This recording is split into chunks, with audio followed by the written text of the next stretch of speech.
Welcome to the Confidence in You podcast, designed to help you build confidence and create positive, lasting change in your life. And here's your host, Helen Luxford. Hi, and welcome back to the podcast where we dive deep into the journey of self-discovery, exploring personal growth, and connecting in with your confidence. And thanks for being here. Today is episode 6 of the Empowerment Essentials series, a series focusing on self-discovery. And today we're going to focus on goal setting, accountability, and celebrating success. As driven women, we often have big dreams and aspirations, but sometimes those dreams can feel overwhelming or out of reach. Today we'll explore how setting clear goals, holding yourself accountable, and celebrating your victories, big and small, can propel you towards the life you truly desire. So let's get started. The power of goal setting. Let's begin with that. Goals give us direction and purpose. They turn our dreams and aspirations into concrete, actionable plans. And you've probably heard of the SMART goal setting approach, and that's a great one to use if you want. A SMART goal setting approach is S for specific, M for measurable, that's how you'll know if you've achieved it, A for achievable, a goal that is a stretch but not too audacious, R for relevant for where you're at, and T for time bound. Put a date on it so that you're holding yourself accountable. Today though, we're going to look at another framework, a simple and effective framework called WOOP, W-O-O-P.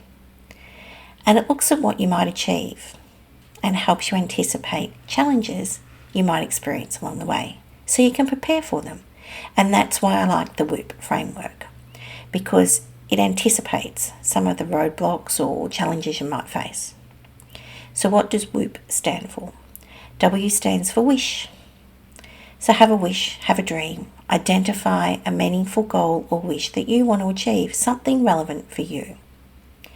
This should be something that excites you and aligns with your values and beliefs.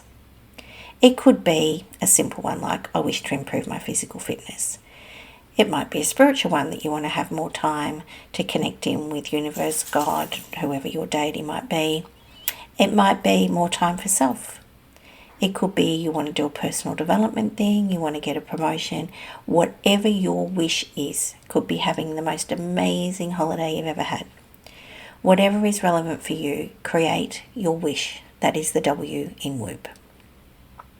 And it all starts with the wish. Then the first O is outcome. Once you've identified your meaningful wish, your dream, your goal, what is the outcome that you will get if you achieve it?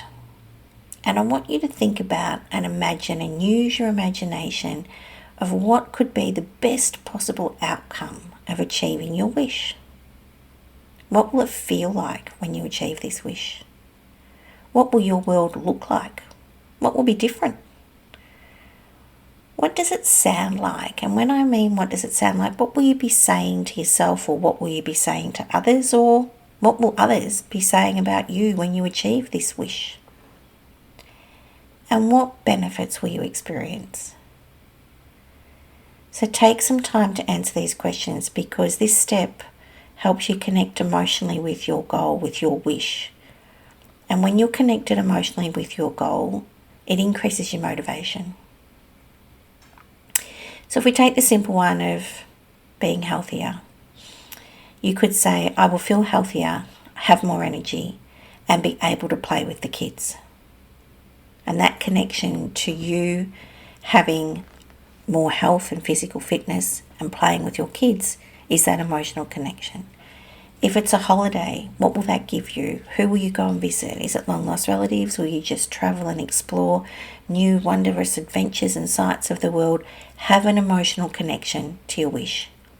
So imagine the best possible outcome of achieving your wish. That is the first O. The second O in WOOP is obstacle. And I really like this one because it helps you focus on, well, what are some of the things that might come up along the way? The barriers, the roadblocks, the time constraints, whatever it might be. Recognizing obstacles as they come up is really important. And one of the biggest obstacles that I find in coaching myself and coaching others is internal obstacles. So it could be your self-doubt, your fears. It could be habits that you have that are time-consuming, that take you away from working towards your wish or your goal. And I think it's really important to acknowledge these internal obstacles and challenges that you might face. Because once you acknowledge them, then that is part of being able to prepare to overcome them. So an example might be, I often feel too tired to work out after a long day. Or I don't have enough time is one that I get a lot from my clients, and one that I've used as well. I'm too busy, I don't have time. But knowing that that's an internal obstacle, it's a restraint that you believe at the time that you don't have enough time. But when you stop and think about it, how can you carve out a little bit of time to work towards your wish, your dream, your goal each and every day? Because if an emergency happened, then you would find time to deal with the emergency.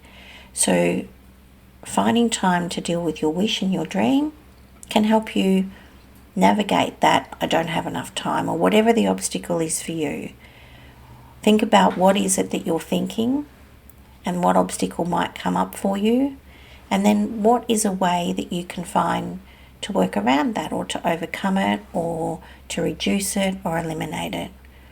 And if need be, find a friend, a trusted advisor, have a sounding board to talk to someone about it. Particularly if you think that this obstacle is something that you don't know how to go around or overcome. Talk to someone else and let them help you navigate around that. And then the P in WOOP is for planning. Now that you have your wish, you've identified and you've imagined that amazing outcome. You've recognised some obstacles that might pop up, or some self-belief, or some doubts that you might have, and you've worked out ways to help yourself stay on track or to work around those obstacles. P is for plan. So create a specific plan on a timeline that you want to achieve this wish or dream by, or this goal. And then create a specific plan to address the obstacles that you've identified. And that's why I love WOOP, because it helps you address those obstacles. Now, they may come up, they may not, other obstacles may come up, but if you're prepared, you can pivot, you can work around it. Particularly if you have a trusted advisor on your side, a friend, a colleague, a coach, someone that you can go to and chat through things. So the plan involves developing an if-then statement that outlines how you would respond to challenges. My wish or goal is this, the outcome I want is that, the obstacle that I may face is this. If that obstacle arises, then this is what I'm going to do to work around it, to deal with it, to overcome it.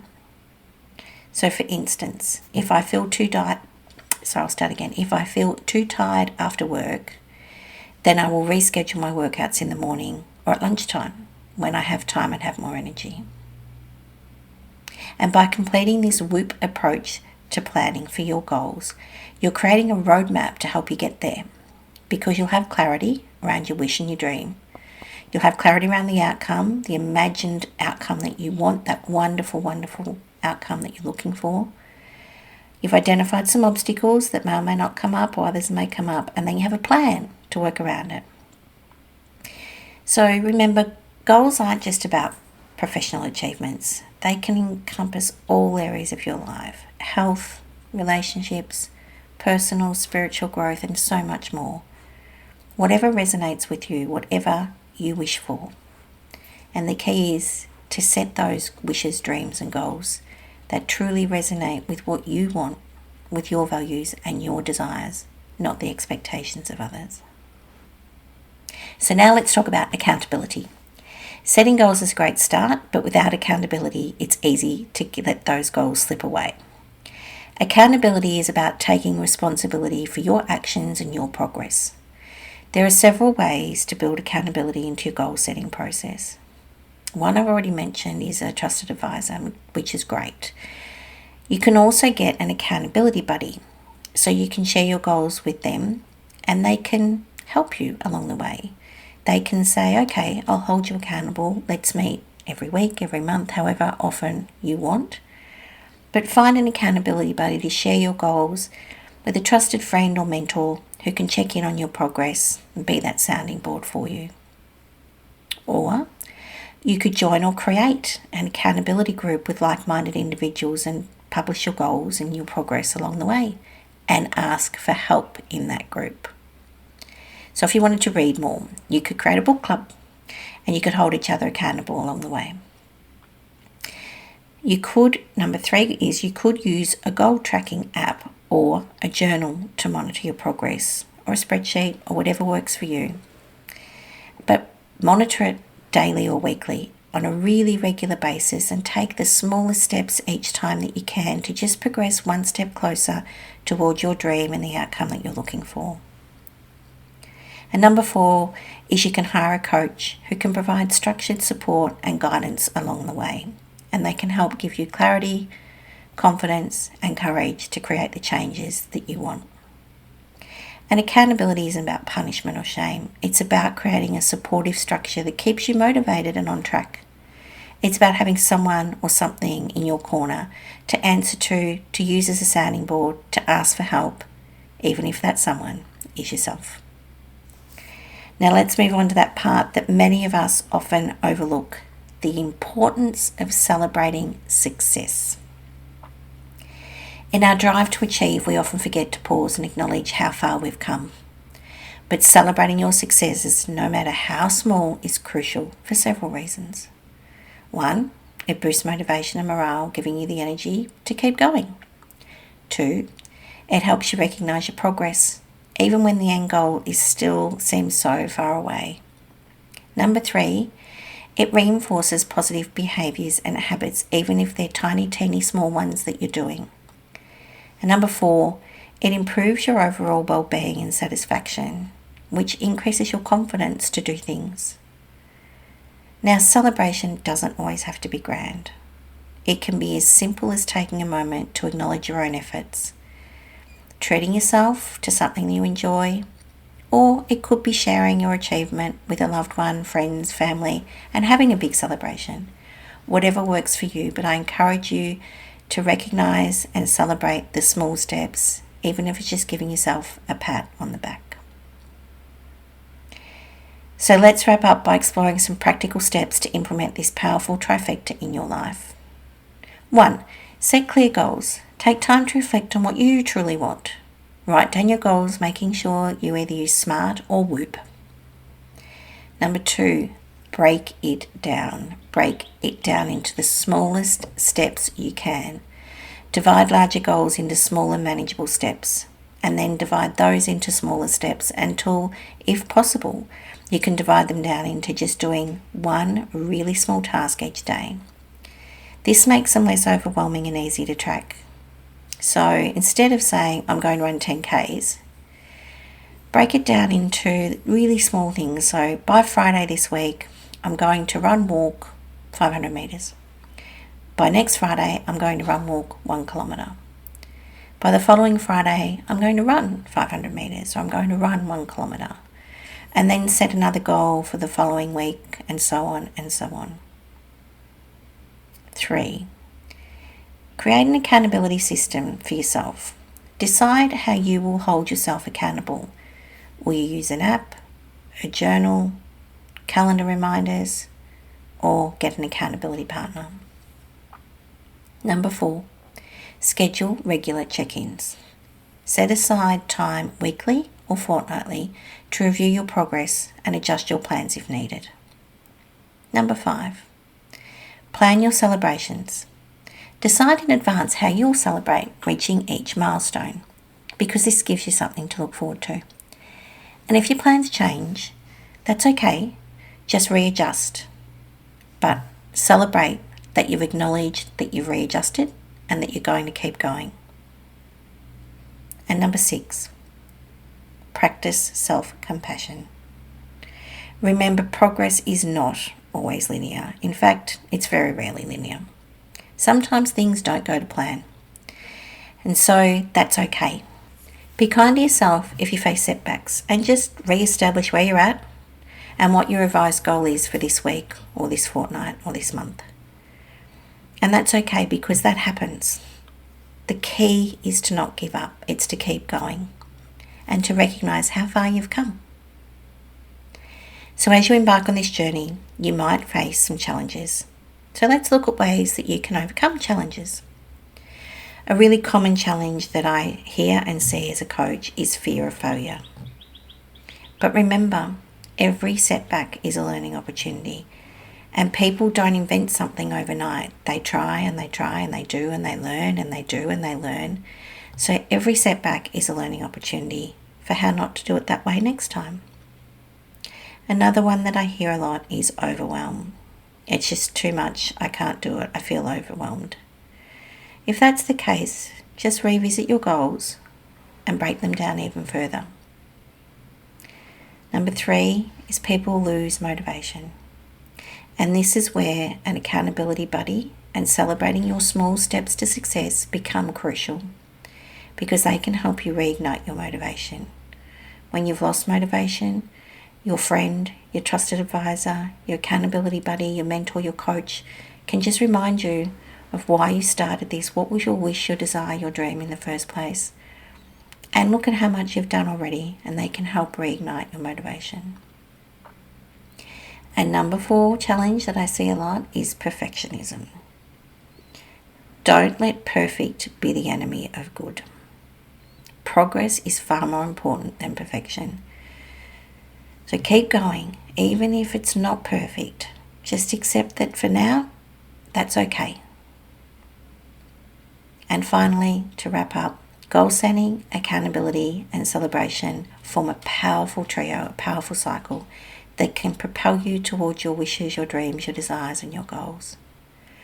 By setting clear goals, holding yourself accountable, and celebrating your successes, you create a positive momentum in your life that can truly transform it. This week, I ask you to consider and challenge you to set one meaningful goal for yourself. Start small, you'll hear me say it. Start small, set a small goal of something that you'd like to do. It may be having lunch every day uninterrupted. It might be shouting yourself a cup of coffee, or doing something for yourself, going to the gallery at lunchtime or watching a movie or something. But decide on a challenge, on achieving something that is meaningful for you, and then decide how you'll hold yourself accountable and how you'll celebrate when you achieve it. And remember, every step forward, no matter how small it is worth celebrating, because you have the power to create the life you desire. Embrace these tools and watch as you reclaim your radiance and step into your full potential. That brings us to the end of the Empowerment Essentials. So stay tuned for what's coming up next week. Follow the podcast so you can get the most up-to-date releases when they release. Until next time, keep dreaming big and celebrating your journey. I'd love to hear how you've implemented some of the tips and strategies we've spoken about over the last 6 weeks. So drop a note on my socials and let me know, or DM me. Or book in a 30-minute free consult on my website. You can choose a time that suits you. And keep an eye on my socials and website for upcoming masterclasses and events. And if you'd like some help, remember to book in your session. And I'd love for you to share this episode with family and friends so together we can raise our confidence. Thanks for being here, and until next time, remember to let your light shine.